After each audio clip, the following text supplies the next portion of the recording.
anak-anak, assalamualaikum warahmatullahi wabarakatuh. Nah, anak-anak gimana nih kabar kalian di rumah? Semoga kabar kalian baik-baik saja ya, dan juga selalu dalam keadaan yang bahagia. Nah, kembali lagi nih, kali ini Ibu Eli bakal ngajak teman anak-anak semuanya buat ngobrolin terkait dengan materi setara. Tetapi sebelumnya, seperti biasa ya, kita mau ada yang namanya salam setara terlebih dahulu. Jadi nanti ketika Ibu Eli bilang salam setara, nanti anak-anak akan menjawab semangat dunia remaja gitu ya. Kita ulang, salam setara, semangat dunia remaja. Nah, tepuk tangan buat kita semua.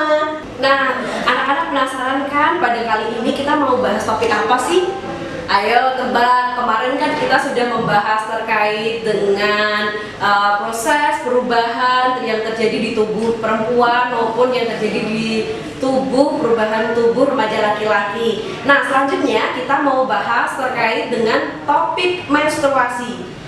Pasti banyak nih anak-anak yang masih bingung, kenapa sih Bu kok kita harus mempelajari menstruasi, padahal kan nggak semua menstruasi itu kan hanya dialami oleh siswi atau yang remaja perempuan. Kenapa saya yang remaja laki-laki harus mempelajari terkait dengan menstruasi seperti itu? Pasti banyak yang masih bertanya-tanya. Nah, di sini tujuan Ibu kita sama-sama belajar terkait dengan topik menstruasi itu. Yang pertama, karena masih banyak nih remaja perempuan yang masih bingung terkait dengan proses menstruasi itu sendiri. Gimana sih proses menstruasi? Kok bisa ya aku mengalami menstruasi? Kenapa hanya aku aja yang mengalami menstruasi sedangkan teman-temanku yang lainnya masih belum mengalami proses menstruasi?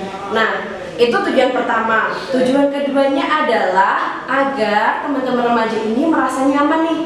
Karena kan beberapa orang yang mengalami menstruasi itu mengalami sakit di perutnya, kemudian ada juga yang moodnya berantakan. Nah, ditambah lagi dengan banyak sekali kasus remaja laki-laki yang ketika ada temannya perempuan yang mengalami menstruasi itu malah diejek. Anak-anak, jadi kita langsung aja ya, gimana sih proses menstruasi? Yuk kita simak sama-sama bagaimana proses terjadinya menstruasi. Nah, anak-anak, sekarang kita mau memulai untuk membahas proses menstruasi itu terjadi ya. Jadi, untuk tahapan yang pertama, proses menstruasi itu terjadi awalnya adalah adanya produksi sel telur atau ovum itu di ovarium. Ya, kemarin kita di topik yang sebelumnya sudah belajar bersama-sama ya terkait dengan organ reproduksi dan juga fungsinya. Nah, di sini anak-anak.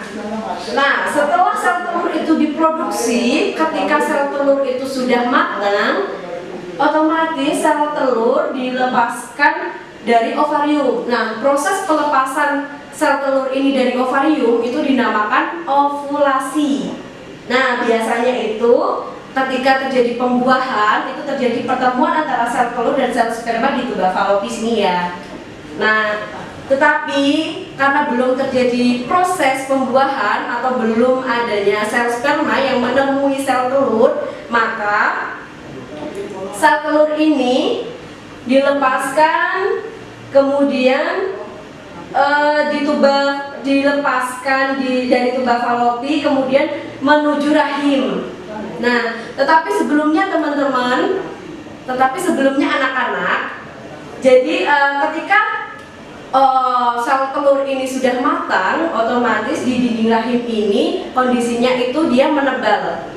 Kenapa kondisi dinding rahim menebal? Karena dinding rahim itu kondisinya sudah siap untuk menerima sel telur. Jadi dia di sini kondisinya menebal. Nah, karena tidak dibuahi di sini, ini masih menebal ya, karena lama tidak dibuahi oleh sel telur, maka dinding rahim yang ada di sini itu melebur. Nah, ketika melebur, darahnya keluar melalui vagina. Di proses akhir inilah terjadinya menstruasi, teman-teman. Nah, beberapa kasusnya itu remaja perempuan mengalami nyeri yang sangat sakit sekali, tetapi nggak semuanya ya, kondisi orang, setiap orang berbeda-beda. Nah, kenapa kok hal tersebut bisa terjadi? Karena ketika proses peluruhan di dinding rahim ini itu biasanya terjadi peluruhan dinding rahim ini yang menyebabkan hal tersebut membuat sakit atau nyeri haid, biasanya kita sebutnya seperti itu. Jadi harapannya dengan sudah terjadi ini kan biasanya remaja laki-laki halah lebay gitu aja kok, sakit gitu aja kok, sok-sokan lemah seperti itu. Sebenarnya bukan seperti itu ya anak-anak, terutama yang remaja laki-laki nih. Sebenarnya itu kenapa kok bisa seperti itu, memang kondisinya ini sedang sakit. Jadi itu bisa saja terjadi nyeri haid seperti itu.